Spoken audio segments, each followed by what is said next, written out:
PS5 Pro price is not that bad, says Zampella. You are not getting the same performance from a $700 PC.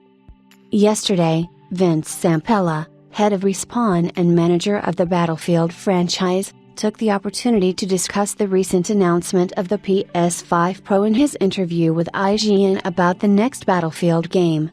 In terms of development, Zampella seems relatively indifferent to it, in the sense that it'll be another platform that can run games faster and probably allow some shiny new visual effects.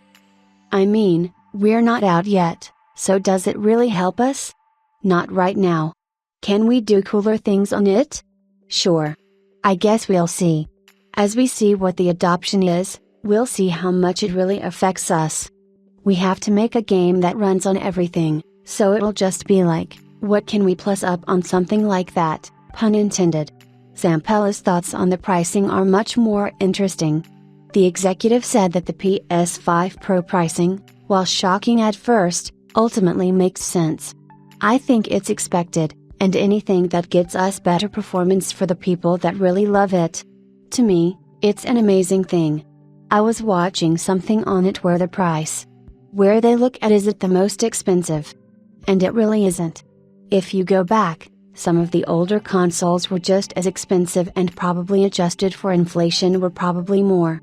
So it at first seemed a little shocking, but it's kind of like, it's actually not that bad. And if you get a $700 PC, you're not getting the same performance that you're getting out of it. So I mean, it's a balance. Is it expensive for people? Absolutely. Not everybody will be able to afford it. Would it be better if it was cheaper? Sure. I want more people to have it. But it makes sense, really.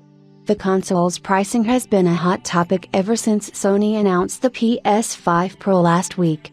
Fans have complained loudly against it, but analysts believe Sony can still achieve its goals of selling roughly the same ratio of PlayStation 5 Pro units as they did with the PS4 Pro during the last generation. Moreover, Digital Foundry's Richard Leadbitter stated that a PC with comparable performance would cost more than the $700 Sony is asking for. The PS5 Pro is launching globally on November 7,